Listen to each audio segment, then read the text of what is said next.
वो क्या करे ना कि मंजिल को पाने वाले बाधाओं से नहीं डरते। मंजिल को पाने वाले बाधाओं से नहीं डरते। जो डरते हैं इन बाधाओं से वो मंजिल को कभी नहीं पाते। तो हेलो प्यारे बच्चों, आज फिर मैं आपके सामने करंट के कुछ इंपॉर्टेंट क्वेश्चन लेके आया हूँ। तो आइए चलिए चलते हैं अपने फर्स्ट क्वेश्चन की तरफ। तो फर्स्ट क्वेश्चन है हमारा, ट्राइफेड ने अपना कौन सा स्थापना दिवस मनाया है। जो ट्राइफेड है उसने अपना कौन सा जो है स्थापना दिवस मनाया है। ऑप्शन ए है आपका 34, बी 36, सी 35 या डी इनमें से कोई नहीं।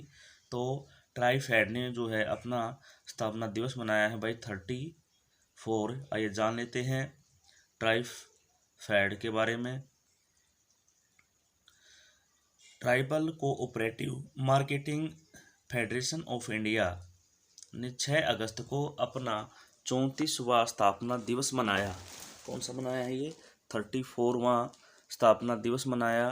ट्राइफेड की स्थापना जनजातीय उत्पादों, हस्तशिल्पों और गैर इमारती वनोपज दोनों के लिए विपणन सहायता के माध्यम से जनजातीय विकास को बढ़ावा देने के लिए की गई।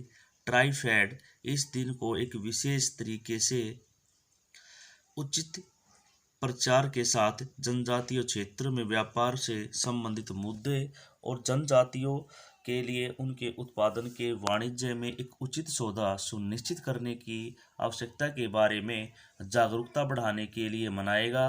प्रस्तावित कार्यक्रम उन उपलब्धियों और योगदान को भी मान्यता देगा जो जनजातियों और उनके लिए काम करने वाले लोगों ने इसके बारे में की है। अब जानते हैं ट्राइफेड के बारे में। ट्राइफेड की स्थापना 6 अगस्त 1987 को राष्ट्रीय स्तर की सहकारी संस्था के रूप में की गई थी, जिसका मुख्य उद्देश्य आदिवासियों के सामाजिक आर्थिक विकास का था।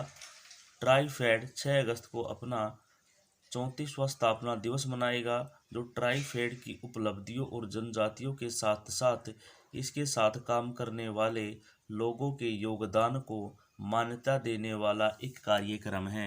आइए चलते हैं नेक्स्ट क्वेश्चन पर। नेक्स्ट क्वेश्चन है आपका, व्हाट्सएप बैंकिंग पर 10 लाख ग्राहकों को पार करने वाला कौन सा बैंक बना है। अब व्हाट्सएप बैंकिंग पर 10 लाख ग्राहकों को पार करने वाला कौन सा बैंक बना है।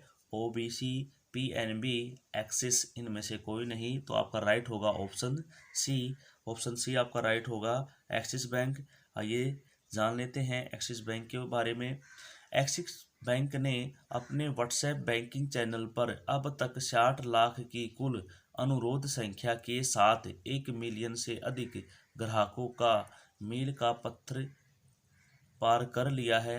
एक्सिस बैंक ने जनवरी 2021 में व्हाट्सएप पर बैंकिंग सेवाएं शुरू की थी और तब से व्हाट्सएप बैंकिंग के लिए अपने ग्राहक आधार में मजबूत जैविक वृद्धि देखी गई। सेवा के लिए साइन अप करने के बाद ग्राहक बचत खाते, क्रेडिट और डेबिट कार्ड, जमा और व्यक्तिगत ऋण के उत्पादों के बारे में पूछताछ और विवरण प्राप्त कर सकते हैं। गैर वित्तीय सेवा अनुरोध भी शुरू किया जा सकता है, जैसे एटीएम का पता लगाना या क्रेडिट और डेबिट कार्ड पर उपलब्ध तीसरे पक्ष के सौदों पर अपडेट प्राप्त करना। अब जान लेते हैं कि एक्सिस बैंक की सीईओ है अमिताभ चौधरी। एक्सिस बैंक का मुख्यालय है भाई कहाँ पर? मुंबई। और एक्सिस बैंक की स्थापना हुई थी 3 दिसंबर 1993 में अहमदाबाद में। ओके, आप इसका स्क्रीनशॉट भी ले सकते हैं। चलते हैं नेक्स्ट क्वेश्चन पर। नेक्स्ट क्वेश्चन है, ओलंपियर फुटबॉलर एस.एम. बाबू नारायण का निधन हो गया है, उनका संबंध किस राज्य से है। जो ओलंपियर जो है फुटबॉलर थे एस बाबू नारायण, इनका निधन हो गया है, तो इनका संबंध किस राज्य से था। हरियाणा, केरल, असम इनमें से कोई नहीं। तो इसका राइट होगा बी, केरल। आइए जान लेते हैं, 2 बार के ओलंपियन शंकर सुब्रमण्यम उर्फ बाबू नारायण का निधन हो गया है। वह 1956 और 1966 के ओलंपिक के दौरान भारत के गोलकीपर थे। फुटबॉल और बास्केटबॉल में महाराष्ट्र का प्रतिनिधित्व करने के अलावा नारायण भारत के सबसे विश्वसनीय गोलकीपरों में से एक के रूप में उभरे। राष्ट्रीय टीम के लिए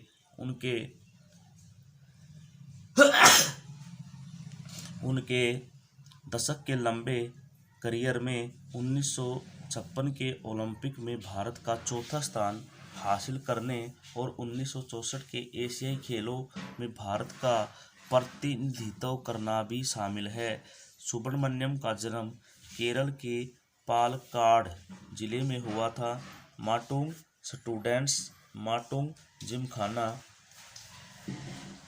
कलेक्टर्स और टाटा स्पोर्ट्स क्लब्स के लिए अपनी उपस्थिति के दौरान नारायण मुंबई के स्थानीय सर्किट में एक स्टार थे। वह 1964 में महाराष्ट्र के संतोष ट्रॉफी विजेता अभियान का हिस्सा भी थे। ओके, चलते हैं अपने नेक्स्ट क्वेश्चन पर। नेक्स्ट क्वेश्चन है हमारा, जूलॉजिकल सर्वे ऑफ इंडिया को 100 वर्षों में पहली महिला निर्देशक मिली, उनका नाम क्या है? कि जो जूलॉजिकल सर्वे ऑफ इंडिया है, इन्हें 100 वर्षों में पहली बार महिला निर्देशक मिली हैं, उनका नाम क्या है? डॉक्टर धरती बैनर्जी, डॉक्टर रूपी रानी, डॉक्टर नरगिस, इनमें से कोई नहीं। तो इसका राइट होगा भाई ऑप्शन ए, डॉक्टर धरती बैनर्जी। ओके, आइए जान लेते हैं। भारत सरकार ने भारतीय प्राणी सर्वेक्षण के निर्देश के रूप में डॉक्टर धरती बैनर्जी की नियुक्ति को मंजूरी दी है। वह एक विपुल वैज्ञानिक है जो जंतु भूगोल, वर्गीकी, पद विज्ञान और मैक्यूकुलर सिस्टेमैटिक्स में शोध कर रही है। 2016 में अपने शताब्दी समारोह के अवसर पर बैनर्जी ने the glorious 100 women scientific contribution in JSI का सहलेखन किया था, जिसने पशु संबंधी समूह के क्षेत्र में महिला वैज्ञानिकों के योगदान का वर्णन किया था। अब जान लेते हैं भारतीय प्राणी सर्वेक्षण जुलाई 1916 में स्थापित JSI का मुख्यालय कोलकाता में है। पर्यावरण और वन और जलवायु परिवर्तन मंत्रालय के तहत इसके 16 क्षेत्रीय केंद्र है। JSI ने अपनी स्थापना के लगभग 3 दशक के बाद 1949 में महिला वैज्ञानिकों को नियुक्त करना शुरू किया है। अब चलते हैं नेक्स्ट क्वेश्चन पर। नेक्स्ट क्वेश्चन है हमारा, बांग्लादेश के साथ आपदा प्रबंधन में समझौता ज्ञापन लागू कौन सा देश करेगा? तो ऑप्शन है आपका ए श्रीलंका, बी पाकिस्तान, सी भारत और डी इनमें से कोई नहीं। तो आपका राइट होगा ऑप्शन सी भारत। ये जान लेते हैं। भारत ने प्राथमिकता के आधार पर आपदा प्रबंधन, लचीलापन और शमन पर बांग्लादेश के साथ हाल ही में हस्ताक्षरित समझौता ज्ञापन के कार्यान्वयन पर जोर दिया है। बांग्लादेश ने आपदा रोधी अवसंरचना गठबंधन में शामिल होने के नियंत्रण को स्वीकार करने का निर्णय लिया है। CDRI राष्ट्रीय सरकार, संयुक्त राष्ट्र एजेंसियों, बहुपक्षीय विकास बैंक और निजी क्षेत्र का एक गठबंधन है जिसका उद्देश्य जलवायु और आपदा जोखिमों के लिए नए और मौजूदा बुनियादी ढांचे के लचीलेपन को बढ़ावा देना है। बांग्लादेश के विदेश मंत्री डॉक्टर AK अब्दुल मोमिन को लिखे एक पत्र में विदेश मंत्री डॉक्टर S जयशंकर ने बांग्लादेश से आपदा प्रबंधन, लचीलापन और शमन के क्षेत्र में हाल ही में संपन्न समझौता ज्ञापन को प्राथमिकता के आधार पर लागू करने का आग्रह किया है। उन्होंने आशा व्यक्त की है कि इन तंत्रों से दोनों देशों को भविष्य में ऐसी चुनौतियों का सामना करने के लिए बेहतर तरीके से तैयार रहने में मदद मिलेगी। ओके, चलते हैं नेक्स्ट क्वेश्चन पर। नेक्स्ट क्वेश्चन है, ये इंपॉर्टेंट क्वेश्चन है भाई। खेल रत्न पुरस्कार का नाम बदलकर किसके नाम पर कर दिया गया है? जो खेल रत्न पुरस्कार है उसका नाम बदलकर किसके नाम पर जो है कर दिया गया है? तो ऑप्शन है आपके मेजर ध्यानचंद, अटल बिहारी वाजपेयी, रणजीत सिंह, इनमें से कोई नहीं। तो ये बदलकर कर दिया गया है मेजर ध्यानचंद खेल रत्न पुरस्कार जो है इसको कर दिया गया है। आइए जान लेते हैं। प्रधानमंत्री नरेंद्र मोदी ने घोषणा की है कि राजीव गांधी खेल रत्न पुरस्कार का नाम बदलकर मेजर ध्यानचंद खेल रत्न पुरस्कार किया जाएगा। प्रधानमंत्री ने कहा कि यह कदम देश भर से प्राप्त कई अनुरोधों पर आधारित था। ध्यानचंद जी के जन्मदिन को राष्ट्रीय खेल दिवस के रूप में मनाया जाता है। ने हॉकी में देश के लिए 3 ओलंपिक स्वर्ण जीते। अब जान लेते हैं पुरस्कार के बारे में। इस पुरस्कार का उद्घाटन 1991-92 में हुआ। इस पुरस्कार में एक पदक, एक प्रमाण पत्र और 25 लाख का नकद पुरस्कार शामिल है। खेल रत्न के पहले प्राप्तकर्ता शतरंज के दिग्गज विश्वनाथ आनंद थे। हाल ही के वर्षों में कुछ विजेताओं में क्रिकेटर रोहित शर्मा, पहलवान विनेश फोगाट और महिला हॉकी टीम की कप्तान रानी रामपाल सहित अन्य जो है शामिल है। आइए चलते हैं नेक्स्ट क्वेश्चन पर। आरबीआई ने किस मौद्रिक नीति की घोषणा की है? द्विमासिक, एक मासिक, त्रिमासिक, इनमें से कोई नहीं। जो आरबीआई ने है किस मौद्रिक नीति की घोषणा की है, तो आपका ऑप्शन होगा भाई द्विमासिक मौद्रिक नीति की घोषणा की है। आइए जान लेते हैं। भारतीय रिजर्व बैंक ने अपनी द्विमासिक मौद्रिक नीति की घोषणा की है। आरबीआई गवर्नर शक्तिकांत दास के नेतृत्व वाली मौद्रिक नीति समिति की समीक्षा बैठक 4 अगस्त को शुरू हुई। सीमांत स्थायी सुविधा दर, पॉलिसी रेपो दर 4.00%, रिवर्स रेपो दर 3.35%, सीमांत स्थायी सुविधा दर 4.25%, बैंक दर 4.25%, CRR 4%, SLR 18.00%। आरबीआई की मौद्रिक नीति की मुख्य विशेषता और प्रमुख निर्णय। आरबीआई ने वित्तीय वर्ष 22 के लिए जीडीपी वृद्धि का अनुमान 9.5% पर अपरिवर्तित रखा है। आरबीआई जी-सैक एक्वाइजेशन प्रोग्राम के तहत 12 अगस्त और 26 अगस्त को रुपये 25,000 करोड़ की 2 और नीलामियाँ आयोजित करेगा। ओके, तो चलते हैं अपने नेक्स्ट क्वेश्चन पर। नेक्स्ट क्वेश्चन है, भारत की प्रमुख ऊर्जा अक्षमता 2031 तक कितने मेगावाट तक पहुंचने की उम्मीद है? जो भारत की परमाणु ऊर्जा क्षमता है 2031 तक कितने मेगावाट तक पहुंचने की उम्मीद है? 22,480 मेगावाट, 23,500 मेगावाट या दोनों ऑप्शन एक सेम हो गए हैं, तो इसका राइट होगा भाई ए 22,480 मेगावाट। आइए चलते हैं। भारत की परमाणु ऊर्जा अक्षमता मौजूदा 6,780 मेगावाट से 2031 तक 22,480 मेगावाट तक पहुंचने की उम्मीद है। वर्तमान में 6,780 मेगावाट की कुल अक्षमता वाले 22 रिएक्टर प्रचलन में हैं और एक रिएक्टर KPP3 को 10 जनवरी 2021 को ग्रिड से जोड़ा गया है। 8,000 मेगावाट अक्षमता वाले 10 परमाणु ऊर्जा रिएक्टर भारतीय नाभिकीय विद्युत निगम लिमिटेड द्वारा कार्यान्वित किया जा रहे हैं। 500 मेगावाट PFE सहित निर्माणाधीन हैं। इसके अतिरिक्त सरकार ने फ्लीट मोड में स्थापित किए जाने वाले प्रत्येक 700 मेगावाट के 10 स्वदेशी दबाव वाले भारी पानी रिएक्टर की प्रशासनिक स्वीकृति और वित्तीय स्वीकृति जो है प्रदान की है। चलते हैं अपने नेक्स्ट क्वेश्चन पर।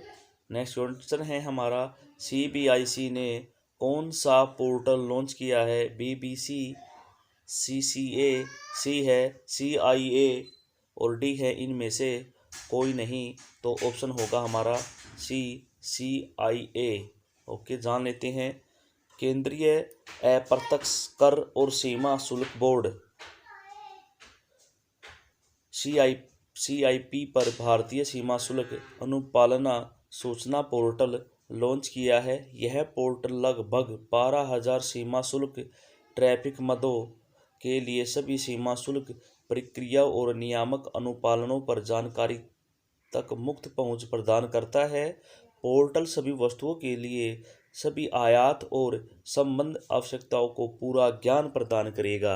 अब जान लेते हैं CIP अभी तक CBIC द्वारा विकसित एक अन्य सुविधा उपकरण है जो हमारे व्यापार के साथ किसी भी इच्छुक व्यक्ति को सीमा शुल्क और भागीदार सरकारी एजेंसियों AQIS और PQIS ड्रग कंट्रोल इत्यादि की कानूनी और प्रक्रियात्मक आवश्यकताओं पर आधारित जानकारियों के साथ सशक्त बनाता है। आयात और निर्यात करने के लिए पोर्टल एक बटन के क्लिक पर सीमा शुल्क ट्रैफिक के तहत शामिल सभी वस्तुओं के लिए सभी आयात और निर्यात संबंधी आवश्यकताओं को पूरा ज्ञान प्रदान करेगा, जिसमें सीमा पार व्यापार करने में आसानी होगी। अब जान लेते हैं केंद्रीय अप्रत्यक्ष कर और सीमा शुल्क बोर्ड के अध्यक्ष हैं M अजीत कुमार, और केंद्रीय अप्रत्यक्ष और सीमा शुल्क बोर्ड की स्थापना हुई थी 1 जनवरी 1964 के अंदर। ओके, चलते हैं नेक्स्ट क्वेश्चन पर। नेक्स्ट क्वेश्चन है हमारा, इब्राहिम राइसी ने कहाँ के राष्ट्रपति के रूप में शपथ ली है? इब्राहिम राइसी, तो ऑप्शन है आपके ईरान, B इराक, C ये दोनों और D इनमें से कोई नहीं। तो ऑप्शन राइट है आपका A ईरान। आइए जान लेते हैं, इब्राहिम राइसी ने आधिकारिक तौर पर 5 अगस्त 2021 को ईरान के नए राष्ट्रपति के रूप में शपथ ली है। उन्होंने जून में 2021 का ईरानी राष्ट्रपति चुनाव 62% वोट के साथ जीता। 60 वर्षीय राइसी ने अपने 4 साल के कार्यकाल की शुरुआत करने के लिए हसन रूहानी का स्थान लिया है। वह मार्च 2019 से ईरान के मुख्य न्यायाधीश भी है। राइसी का शपथ ग्रहण समारोह ऐसे वक्त पर हुआ है जब ईरान वर्तमान में संयुक्त राज्य अमेरिका के साथ 2015 के परमाणु समझौते को पुनर्जीवित करने के लिए अप्रत्यक्ष बातचीत में फंसा हुआ है। राइसी को अपने देश की अर्थव्यवस्था को पुनर्जीवित करने के कार्य का भी सामना करना पड़ेगा, जिसे हाल ही के वर्षों में पिछले अमेरिकी प्रशासन के प्रतिबंधों के अधिकतम दबाव अभियान द्वारा परास्त किया गया है। पश्चिम द्वारा तेहरान पर आरोपित समुद्री संदीपन की एक कड़ी के बाद क्षेत्र में तनाव भी अधिक है। अब ईरान की राजधानी है तेहरान और ईरान मुद्रा है ईरानी तोमन। ईरानी तोमन। आइए चलते हैं नेक्स्ट क्वेश्चन पर। नेक्स्ट क्वेश्चन है हमारा, जर्मनी ISA फ्रेमवर्क समझौते पर हस्ताक्षर करने वाला कौन सा देश बना है? ऑप्शन है आपके 5वां, 6वां या 7वां या D इनमें से कोई नहीं। तो ऑप्शन राइट होगा आपका A 5वां देश बना है। आइए जान लेते हैं, संयुक्त राष्ट्र के सभी सदस्यों राज्यों के लिए अपनी सदस्यता खोलते हुए जर्मनी 8 जनवरी 2021 को लागू होने वाले संशोधनों के बाद अंतर्राष्ट्रीय सौर गठबंधन फ्रेमवर्क समझौते पर हस्ताक्षर करने वाला 5वां देश बन गया है। भारत में जर्मनी के राजदूत वाल्टर जे लिंडरनेर ने अंतर्राष्ट्रीय सौर गठबंधन फ्रेमवर्क समझौते की हस्ताक्षरिता भारतीय विदेश मंत्रालय समझौते के डिपॉजिट के पास जमा करा दी है। ISA की सदस्यता पहले 121 देशों तक सीमित थी, जो आंशिक रूप से या पूरी तरह से उष्ण कटिबंध के भीतर स्थित है। इससे जर्मनी जैसे प्रमुख सौर ऊर्जा अर्थव्यवस्था को इस गठबंधन में शामिल होने की अनुमति नहीं दी, जिसे विदेश नीति उपकरण के रूप में तेजी से देखा जा सकता है। नवंबर 2015 में पेरिस में संयुक्त राष्ट्र जलवायु परिवर्तन सम्मेलन से पहले भारत अफ्रीका शिखर सम्मेलन, जो सदस्य देशों की एक बैठक में प्रधानमंत्री नरेंद्र मोदी द्वारा पहले शुरू की गई थी, नवंबर 2016 में अंतर्राष्ट्रीय सौर गठबंधन के ढांचे के समझौते को मार्राकेश और मोरक्को में हस्ताक्षर के लिए खोला गया था। अब जान लेते हैं, जर्मनी की राजधानी है बर्लिन और जर्मनी मुद्रा है यूरो।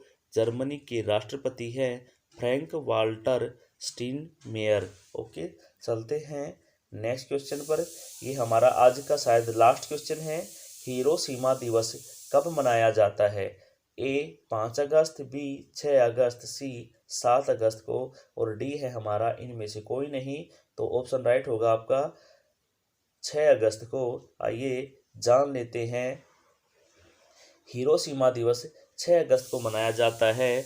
हर साल 6 अगस्त को द्वितीय विश्व युद्ध के दौरान हिरोशिमा पर गिराए गए परमाणु बम की सालगिरह का प्रतीक माना जाता है। यह भयावह घटना 6 अगस्त 1945 को हुई थी, जब संयुक्त राज्य अमेरिका ने जापान के हिरोशिमा शहर पर लिटिल बॉय नामक एक परमाणु बम गिराया।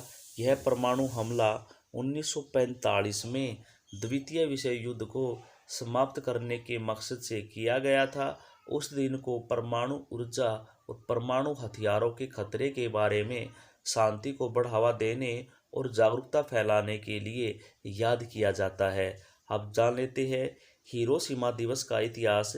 द्वितीय विश्व युद्ध 1939-45 तक चला था, जब दुनिया का पहला परमाणु बम तैनात किया गया था, जिसमें 9,000 पाउंड से अधिक यूरेनियम 235 लोड किया गया था और जिसे USB-29 बॉम्बे एयरक्राफ्ट एनोगे द्वारा 6 अगस्त 1945 को जापानी शहर हिरोशिमा पर गिराया गया था। यह विस्फोट इतना विशाल था कि इसमें शहर की लगभग 90% आबादी खत्म कर दी गई थी, जिसमें 70,000 लोगों की तत्काल मृत्यु हो गई थी और बाद में विकिरण के प्रभाव के कारण लगभग 10,000 लोगों की मृत्यु हो गई थी। ओके, तो ये तो थे आपके कुछ इम्पोर्टेंट क्वेश्चन। तो प्यारे बच्चों, क्वेश्चन कैसे थे हमें कमेंट बॉक्स में ज़रूर बताएं। हमें आपकी कमेंट का जो है काफ़ी इंतज़ार रहता है। आप वीडियो को लाइक, शेयर और सब्सक्राइब करना, चैनल को सब्सक्राइब करना ना भूलें। कल फिर मिलते हैं हम एक नई वीडियो के साथ। तब तक के लिए बाय बाय।